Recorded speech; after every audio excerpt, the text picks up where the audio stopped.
Hi, welcome to our channel where we share the most intriguing stories. They came with smiles and golden letters, but behind the charm was a quiet war. When a ruthless HOA set its sights on Zach Hanley's family farm, they didn't expect resistance. But Zach isn't just a farmer, he's a former U.S. Marshal, and he's about to turn their land grab into a battlefield. They came with smiles first. Letters with gold-trimmed headers and embossed envelopes like wedding invitations from a distant cousin you forgot existed. The emblem on the flap was a neat little tree over the words Willow Grove Hills Homeowners Association.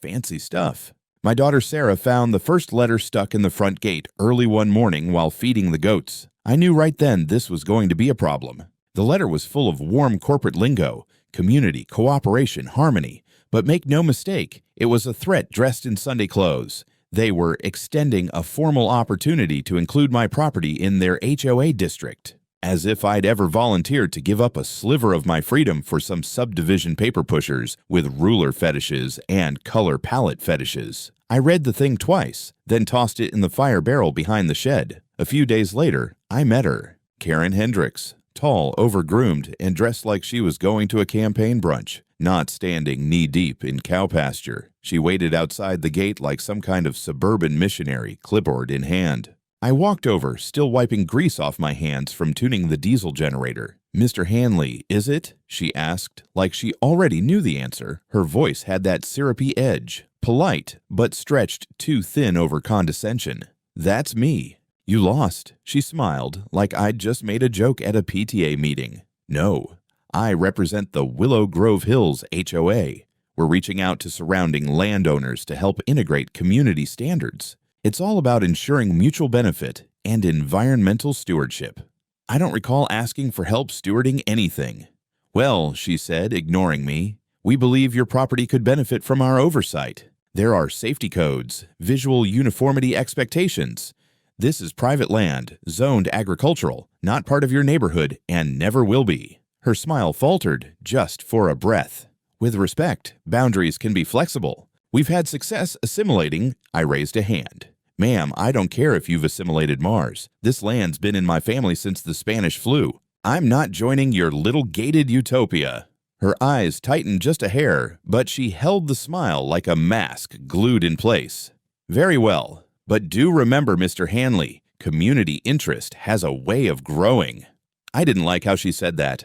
Like a fungus. I figured that would be the end of it. One stubborn old vet against some bored HOA queen. But I underestimated just how much free time petty tyrants have when they aren't chasing down mailbox violations. 2 weeks later, I got a certified envelope from the county. The Department of Environmental Oversight, a real thing apparently, had issued a preliminary notice of inspection on my farm. Claimed concerns had been raised about wastewater runoff, improperly stored pesticides, and the structural integrity of my equipment sheds. The hell? I called up Nate, my land attorney, and sent him scans. He called back laughing, not because it was funny, but because it was so obviously BS. "They're phishing, Zach. Someone's trying to trigger a code violation cascade. Let me guess.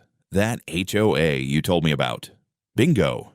We drafted a formal response, denied any consent to inspection, cited the zoning laws, and requested proof of complaint origin, but I had a feeling that wouldn't be enough.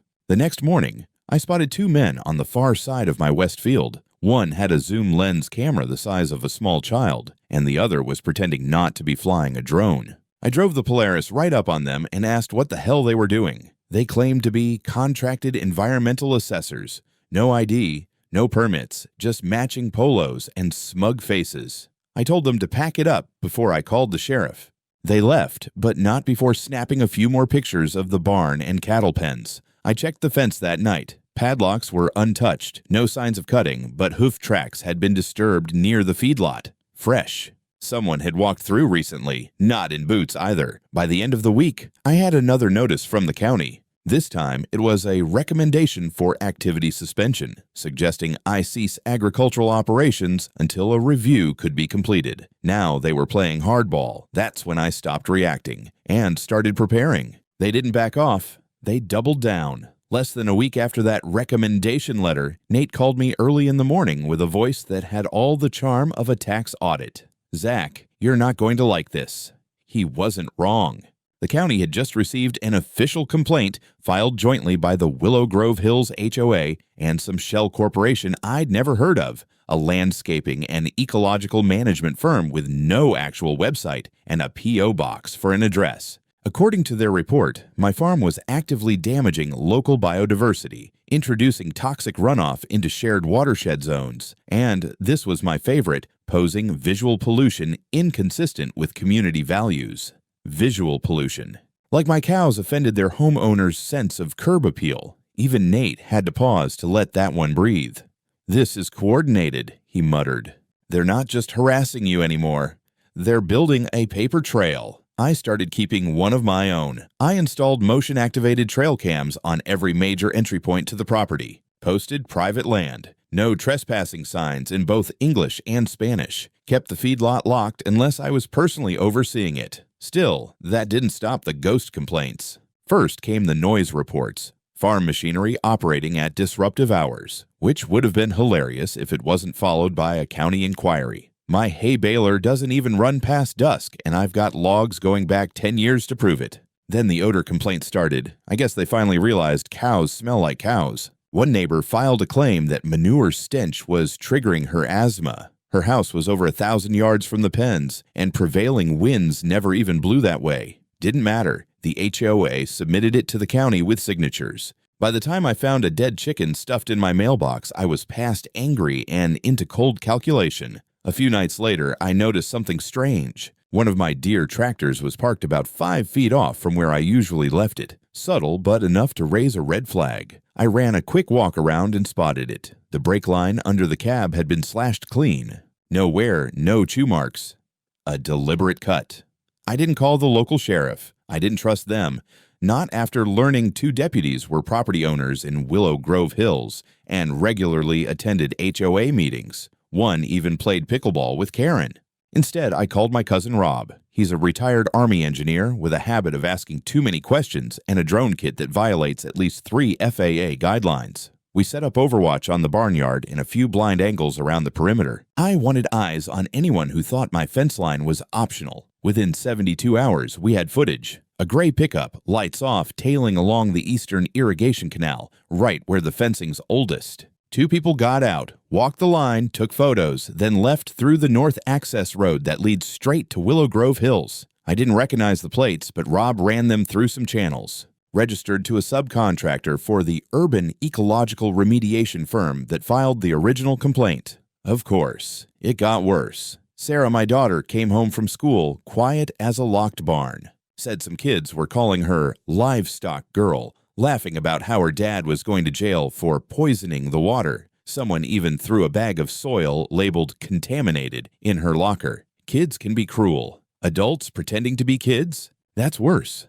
That night, I sat on the porch watching the headlights come and go down the road, thinking how fast a peaceful life turns into a siege. I didn't say anything to Sarah, just handed her one of my notebooks and asked her to help me start documenting every incident. Names, times, license plates, everything. We were building a record. We were preparing for war. It was about this time I stopped thinking of them as neighbors and started thinking of them as a syndicate. They moved like one. The fake complaints, the coordinated sabotage, the public smear campaign. It wasn't spontaneous. It was a goddamn operation, so I started treating it like one. Rob set up a more advanced drone system, one that could patrol the perimeter at night and autolog activity. I used to watch sunsets with a glass of bourbon. Now I watched infrared feeds, cross-checking license plates like I was back on surveillance detail during my Marshall days. We started catching more than wildlife. Cars idling on the service road behind the chicken coops.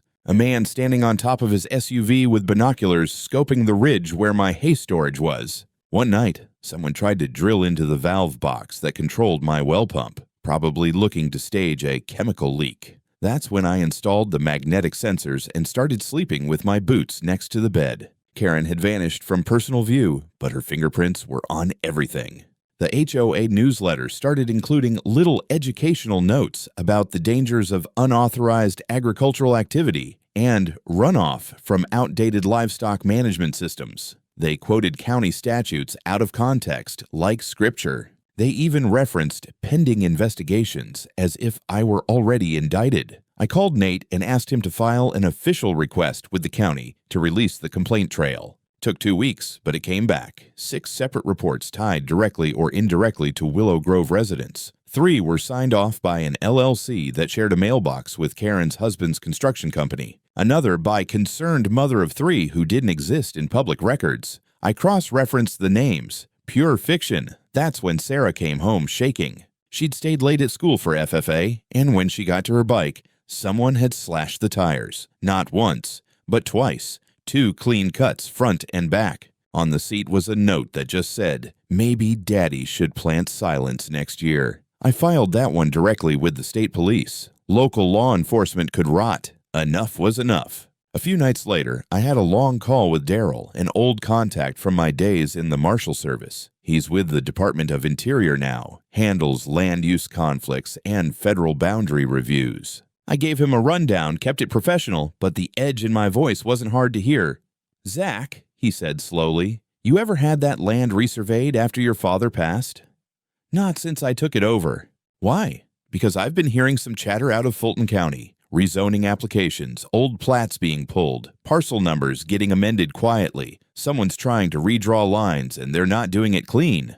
That froze me. The next day, I drove 2 counties over and pulled a copy of the Regional Development Archives myself. Took half the day, but what I found made my stomach turn. A recent proposal, filed 6 months ago, suggested extending the Willow Grove boundary to absorb non-conforming tracts, including what they called Parcel 16B. My land. They didn't even have the decency to use my name. Back home, I unrolled my own land records on the kitchen table, the old ones from my grandfather, with boundary trees marked in ink. Then I laid the county's newer map over it. That's when I saw it. A small cluster of homes, 5 of them on the back end of Willow Grove's development, built right along the fence line, but the fence wasn't where it should have been. It was off by maybe 30 yards into my land. The surveyors had either screwed up royally or someone had nudged things over intentionally and thought nobody would notice. But I noticed. And more than that, I had proof. I took photos, marked GPS points, even scanned old deed images. Then I found something else. The primary electric grid serving the eastern side of Willow Grove, it ran through an underground conduit that passed directly under my hayfields. No recorded easement, no payment, no permit. They were stealing my land and powering their fancy-ass toasters with it. I didn't tell Sarah yet, didn't tell Rob or Nate. I needed more. I needed to be sure. But the game had changed. They weren't just trying to shut me down. They were trying to erase me. I spent the next 48 hours crawling through every inch of the back acreage. What I found confirmed what I already knew. 5 homes, neatly landscaped, all partially sitting on my land. Backyard decks, patios, even parts of 2 garages. It wasn't subtle, it wasn't debatable. It was theft in vinyl siding and concrete slabs. I didn't say a word, didn't march over there with papers or start yelling across the fence. That would have tipped my hand. Instead, I called Nate and asked him one question. How airtight is a claim of encroachment if the original property boundaries are backed by generational title, physical landmarks, and no servitudes on record? His answer was music. As airtight as a sealed coffin in concrete, especially if the encroachment is active and ongoing. Zach, they screwed up.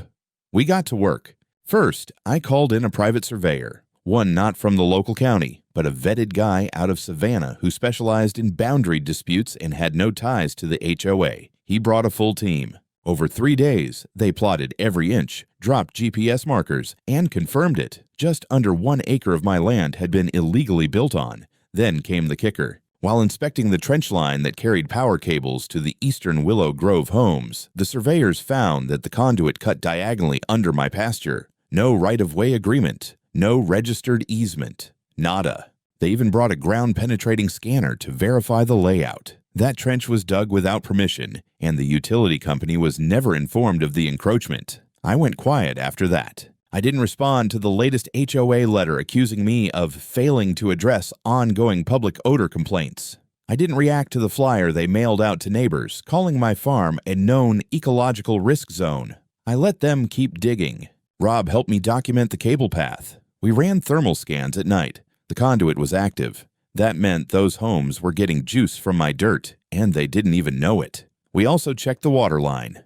Turns out the HOA's emergency overflow route from their new stormwater basin curved around and drained through a natural ditch that exited right through my west pasture. Again, no permission, no record. They were literally dumping rainwater runoff from paved streets and fertilizers into my grazing fields. I took it all and sat with it. A week passed, then another. I kept feeding the cows, baling hay, rotating the crops like nothing was happening. But under the surface, I was building a bomb. I had Nate draft preliminary legal notices, not lawsuits yet, just formal letters of inquiry and demands for documentation. We sent them certified, every last one. One to the HOA board, one to Karen directly, one to the power company, and one to the county engineer. Each letter included a precise listing of the violations, with attached coordinates, photographs, and references to property law. Just enough to make lawyers start sweating. I gave them 7 days to respond. None of them did. Not one. That's when I sent the second round. This time, they weren't letters.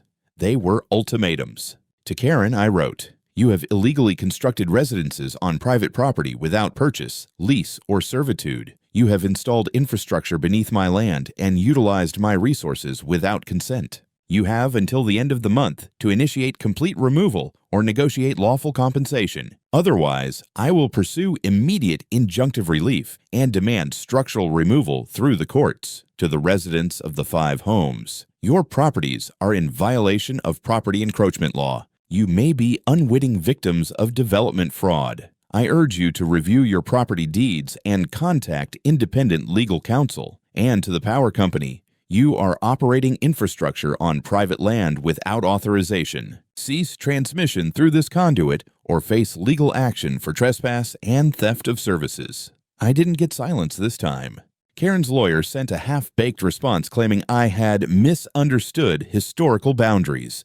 It was a deflection, weak and panicked. One of the homeowners knocked on my gate, polite, nervous, wanting to know if it was true. And I kept my smile tight because now they were on the defensive. Karen didn't come herself. Of course not. She sent a new lawyer, some smooth-chinned bulldog in a tailored suit who looked like he billed by the syllable. His letter arrived by courier, and it came with attachments, aerial images, a crudely annotated map, and the real gem, a photocopy of what they claimed was a supplemental annexation agreement dated 12 years ago. According to this fantasy novel, my land, specifically Parcel 16B, had been mistakenly excluded from Willow Grove Hills during an administrative oversight. The document claimed that my late father had agreed to join the HOA voluntarily, but the records were temporarily misplaced due to a clerical issue. How convenient. Nate nearly choked laughing when he saw it. "This isn't a legal defense," he said. "This is a tantrum in legalese." I wasn't laughing, not because I believed it, I didn't, but because they thought I might. They thought I'd be dumb enough to flinch, and worse, they thought I'd roll over. I called Daryl. He didn't even wait for me to explain. "Zach, we've seen that move before. Manufactured annexations, false service documents, retroactive plat overlays. It's dirty zoning politics 101. I'll run it up the chain." In the meantime, I brought in the heavy artillery, Claudia Vance, a federal land use investigator and a former prosecutor who'd made her name busting corrupt planning boards in Arizona and Nevada. Daryl pulled a favor. Within 48 hours, she was in my kitchen, boots still dusty from the airport tarmac, already reading through the HOA documents with a look on her face like she smelled something dead. "Zach," she said, flipping through pages with latex gloves, "this contract is fake. Not bad, but fake. Fonts are wrong. The notary stamp is expired. This signature," she held it up, "your dad's name misspelled." I froze. "Say that again." She pointed. "Look here, it says Raymond Henley, with an E, not Hanley. Classic forgery slip. That was all I needed." Nate filed a formal counterclaim in state court. Fraud, forgery, attempted land seizure, utility theft, and illegal construction. Claudia attached a notarized report outlining all the forged elements. And Daryl supplied 2 federal precedents showing that fabricated annexation claims could trigger criminal investigations. Karen didn't respond directly, but her contractors did. Over the next week, 3 of the homes on my land began quiet repairs, yard work, new fences, external rewiring. It was like they were trying to camouflage the illegal builds, as if some cosmetic cleanup might erase boundary violations. I documented it all. Rob flew the drone daily. We had timestamps, work logs, license plates. We even caught one crew trying to redirect the electric conduit by hand-digging a new path through HOA land. No permits, no clue. That was the final nail. We filed for emergency injunctive relief. The court issued a hearing date within 72 hours. Karen's lawyer tried to delay it, citing jurisdictional ambiguity. Judge didn't buy it. We walked in with a cart full of evidence and walked out with a signed court order. No further construction, no tampering with utilities, no trespassing, and a pending decision on mandatory disconnection. But Karen wasn't done. She filed her own motion, a counterclaim asserting that my land had always been intended as part of Willow Grove Hills and that my exclusion was the result of systematic registration failures. She brought a new map, this one from a civil engineering firm in Alabama that showed my borders as part of the HOA, shaded in pink like some goddamn land grab game. They even had a fake letter from a former county clerk confirming the oversight. Too bad that clerk had died 6 years ago. Claudia pulled the obituary and submitted it with a delightful note. Dead men don't sign letters. At that point, even the judge looked tired of their games. I'm not here to entertain imaginative cartography, he said. I want verified records, not fantasy maps. And just like that, the tide shifted. The day the feds arrived, it wasn't sirens and black SUVs like in the movies. It was 2 unmarked sedans and a worn government Suburban with a busted taillight.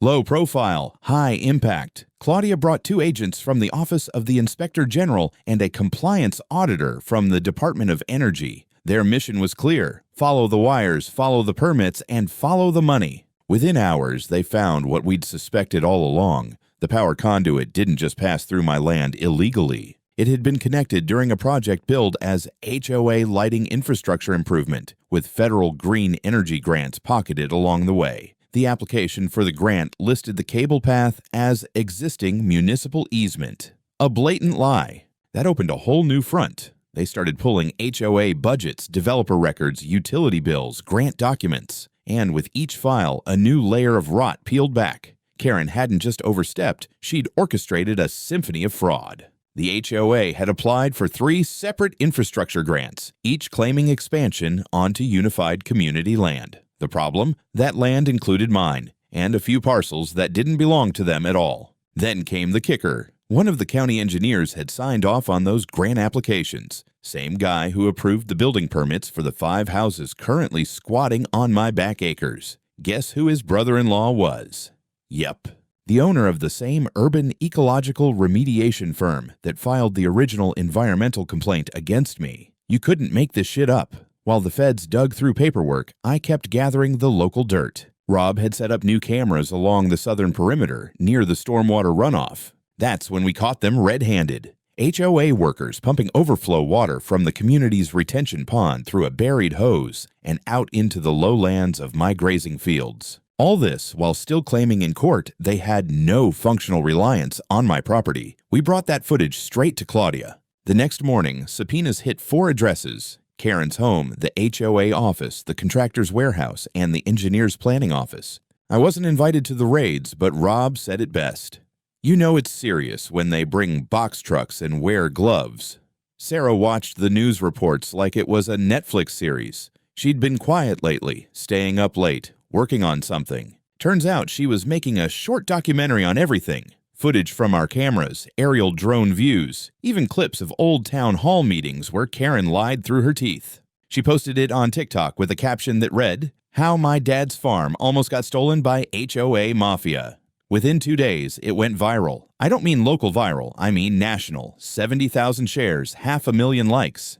The comments were a war zone. Everyone from libertarian off-gridders to suburban moms who'd been burned by HOA fines were piling on. People were furious. Karen, however, was silent. Until one afternoon, someone snuck onto the property and painted "community terrorist" in red letters across my barn door. Caught it on camera. Hood-up jeans, thin build, looked like a teenager. The police finally responded, reluctantly, but this time they couldn't ignore it. Sarah was terrified. I was livid. That night, I installed floodlights that could blind a deer at 100 yards. We weren't hiding anymore. The final blow came during a county hearing to review community impact of infrastructure complaints. A simple, boring title, but the feds used it to drop the hammer. Claudia stood up, handed the clerk a binder, and read aloud. 3 counts of fraudulent grant applications, 2 of forged documents submitted to the zoning board, and evidence of collusion between public officials and private contractors to violate property boundaries.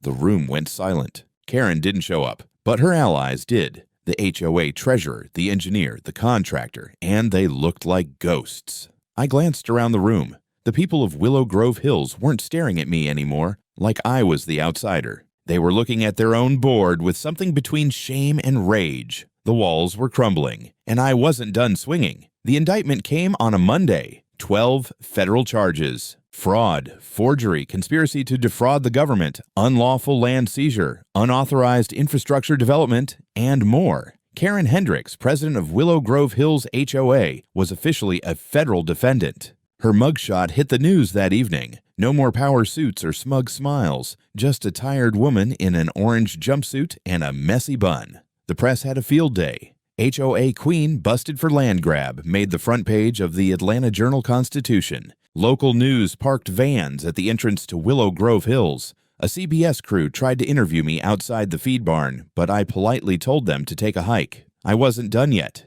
The HOA board tried to rally. They held a panicked emergency meeting in the clubhouse. No press allowed, but someone leaked the minutes to Claudia's office. Turns out half the board was threatening to resign, and the rest were arguing about whether they could sue Karen for misrepresentation. Spoiler, they couldn't. Meanwhile, Judge Harwell granted our motion for full injunctive relief. All construction on or beneath my property was to cease immediately. Utility access for the 5 encroaching homes cut. Water runoff blocked. The court even gave me permission to reclaim the land physically, which meant I could, if I wanted, dig up their power conduit like a damn tree root. Nate suggested caution, but I wanted the message to be unmistakable, so I hired a crew. On a windy Wednesday morning, under full compliance supervision, we excavated the main power line running from the HOA into my land. Cameras rolled. Rob flew the drone overhead. When the cables were exposed, I personally clipped them. Within seconds, lights went out across 5 homes. I left a polite note. You've been disconnected. Contact your HOA. They called me every name in the book. One guy threatened to sue. Another tried to say his kids needed power for medical equipment. I handed him a generator and said he should bill Karen. 2 families left that week. Then came the real show.